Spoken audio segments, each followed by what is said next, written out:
வணக்கம். KLR the photo group சேனலுக்கு உங்களை வரவேற்கிறேன். என் பெயர் KL ராஜா பன்சேன். இந்த வீடியோவில் ஒரு வித்தியாசமான ஒரு எக்ஸ்பீரியன்ஸ் உங்களோட ஷேர் பண்ண விரும்புகிறேன். நாமளாம் நம்ம ஃபோட்டோ எடுக்கும்போது மழை பெய்யக்கூடாது, ஸ்கை வந்து ஓப்பன் ஆகிருக்கணும், நல்லா வெயில் அடிக்கணும், அப்போ தான் ஃபோட்டோஸ் எடுக்க முடியும் அப்படிங்கிற மாதிரி ஒரு ட்ரெடிஷ்னலாக நம்ம நினச்சிட்டு போயிட்டே இருப்போம் பார்த்தீங்களா. அது மாதிரி இல்லாமல் இப்போ உங்களுக்கு தெரியும், திடீர்னு பார்த்திங்கன்னா ஒரு மழை காலம் வந்துருச்சு. எங்கே பார்த்தாலும் மழையாக இருக்குது. குறிப்பாக தென் தமிழ்நாட்டில் வந்து நல்லாவே மழை பெய்யுது. உங்களுக்கு சில நிறைய இடங்களில் வெள்ளங்களோ போயிட்டுருக்கு உங்களுக்கு இல்லை. அந்த மாதிரி சமயத்தில் பார்த்திங்க அப்படின்னா நம்ம கேமரா எடுத்துகிட்டு உள்ளே வச்சிட மாட்டோம். பட் அப்படி போகிற சமயத்தில் எதிர்பார்த்த விதமாக எங்கேயாவது மழை பெஞ்சதுன்னா என்ன பண்ணலாம், நீங்கள் அந்த மழையை வந்து அந்த மழையினால் ஏற்படக்கூடிய அந்த தண்ணி தேங்கி இருக்கக்கூடிய இடங்களுக்கு பார்த்தீங்களா, அதை வந்து நம்ம பாசிட்டிவாக யூஸ் பண்ணி வித்தியாசமாக சில படங்கள் எடுக்கிறதுக்கு முயற்சி பண்ணலாம். இப்படி தான் ஒரு முறை பார்த்திங்கன்னா நான் ஸ்டூடெண்ட்ஸ்லாம் கூட்டிட்டு வந்து மகாபலிபுரம் போயிருந்த சமயத்தில் இது நடந்துச்சு.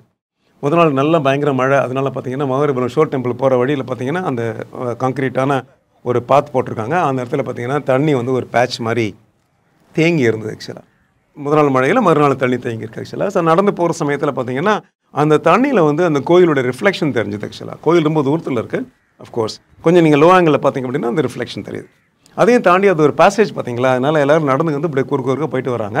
அப்படி நடந்து போகும்போது அவங்களோட ரிஃப்ளெக்ஷனும் அந்த தேங்கி இருந்த தண்ணியில் இங்கே தெரிஞ்சுது. உடனே நான் ஸ்டூடெண்ட்ஸ் எல்லாட்டையும் நான் சொன்னேன், இது கொஞ்சம் வித்தியாசமான படமாக இருக்கும், முயற்சி பண்ணி பாருங்கள். ஏன்னா எப்போவுமே நம்ம நார்மலாக நல்லா வெயில் அடிக்கும் போது வருவோம், அப்போ இந்த மாதிரி தண்ணியெலாம் தேங்கி இருக்காது. ஆக்சுவலாக ஸோ இங்கே வந்து பக்கத்தில் குளமும் கிடையாது, குட்டையும் கிடையாது.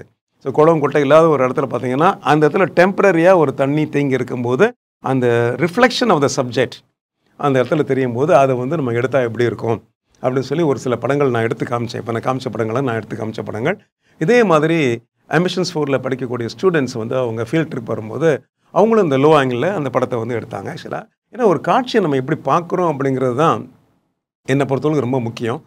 அந்த காட்சி எப்படி இருக்கிறது அப்படிங்கிறது பொதுவானது. ஆக்சுவலாக அந்த பொதுவாக இருக்கக்கூடிய அந்த காட்சியை ஒரு ஃபோட்டோகிராஃபர் வந்து எப்படி பார்க்குறாரு, ஆக்சுவலாக அவருடைய பெர்ஸ்பெக்டிவ் எப்படி இருக்குது, அந்த இடத்துல இருக்கக்கூடிய அந்த விஷயங்களை எப்படி ஃபோட்டோகிராஃபிக்கே ஒரு பாசிட்டிவாக எடுத்துகிட்டு உள்ளே கொண்டு வராரு அப்படிங்கிறது தான் என்னை பொறுத்தளவுக்கு ஒரு ஸ்டோரி டெல்லிங்காக நான் பார்க்குறேன்.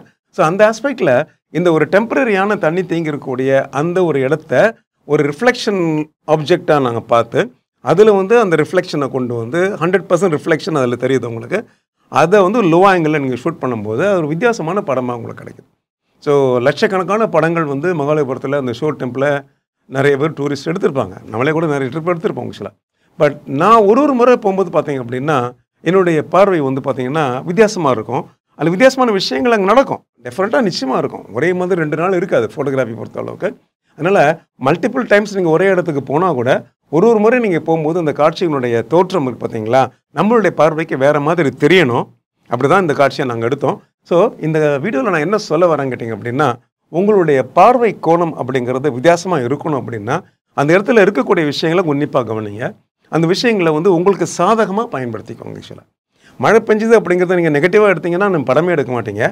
மழை பெஞ்சிடுச்சுன்னு சொல்லி சந்தோஷமாக எடுத்துக்கிட்டு அந்த மழை தேங்கி இருக்குது பார்த்தீங்களா, அதை பாசிட்டிவாக எடுத்துட்டிங்க அப்படின்னா அந்த இடத்துல வந்து ஒரு சாதாரண படத்தை வந்து ஒரு 1 லெவல் மேலே கொண்டு போகிற மாதிரி உங்களால் படம் எடுக்க முடியும் இல்லை. அதனால் உங்களோட காட்சி அமைப்பு அப்படிங்கிறது நீங்கள் எப்படி பார்க்குறீங்க அப்படிங்கிறத பொறுத்தது. அதனால் எல்லா சமயத்துலையும் எல்லா காட்சிகளையும் ஒரே மாதிரி பார்க்காம வித்தியாசமாக பார்க்குறத முயற்சி பண்ணுங்கள். அப்போ தான் அந்த படத்தில் வந்து சின்னதாக அந்த ஸ்டோரி டெல்லிங் சொல்லக்கூடிய அந்த கதை சொல்லக்கூடிய படங்கள், இல்லை அழகான படங்கள், இல்லை வித்தியாசமான படங்கள், இல்லை வெல் கம்போஸ்டு படங்கள், இல்லை பார்த்துக்கிட்டே இருக்கணும் போல் தோணுது, அந்த மாதிரி சில படங்கள்லாம் நம்ம கிடைக்கும் ஆக்சுவலாக. ஸோ இந்த மாதிரி படங்கள் அப்படிலாம் ஒரு ஆக்சிடென்டெல்லாம் கிடைக்கிறது இல்லை. ஃபோட்டோகிராஃபருடைய தாட் ப்ராசஸில் அவர் யோசித்து இதை இப்படி இன்க்ளூட் பண்ணலாம், இதை இப்படி சேர்க்கலாம், இதை சேர்க்க வேண்டாம் அப்படின்னு யோசிக்கார் பார்த்தீங்களா. அதை விஷயத்தை நீங்கள் லேர்ன் பண்ணுறதுக்கு முயற்சி பண்ணுங்கள். என்னை பொறுத்தளவுக்கு ஃபோட்டோகிராஃபியில் கேமராவுக்கு முன்னாடி யார் வராரு கேட்டிங்க அப்படின்னா ஃபோட்டோகிராஃபர் வராரு. அவர் தான் யோசிக்கிறாரு, அவர் தான் ஒரு விஷயத்தை வந்து வேண்டிய மாதிரி கம்போஸ் பண்ணுறாரு.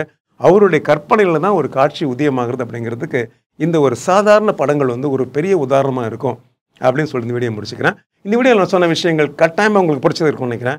சின்ன டிப்பாக இருந்தால் கூட பார்த்தீங்கன்னா முக்கியமான ஒரு டிப்பாக இருக்கும். இதை நீங்கள் எங்கே வேணால் பயன்படுத்தலாங்க. ஆக்சுவலாக பயன்படுத்தி பாருங்கள். அப்போ அந்த படத்தினுடைய ஒரு பிரம்மாண்டமும் அந்த படத்தினுடைய ஒரு வீச்சும் வேறு லெவலில் இருக்கும் அப்படிங்கிறத நான் சொல்லிக்கிறேன்.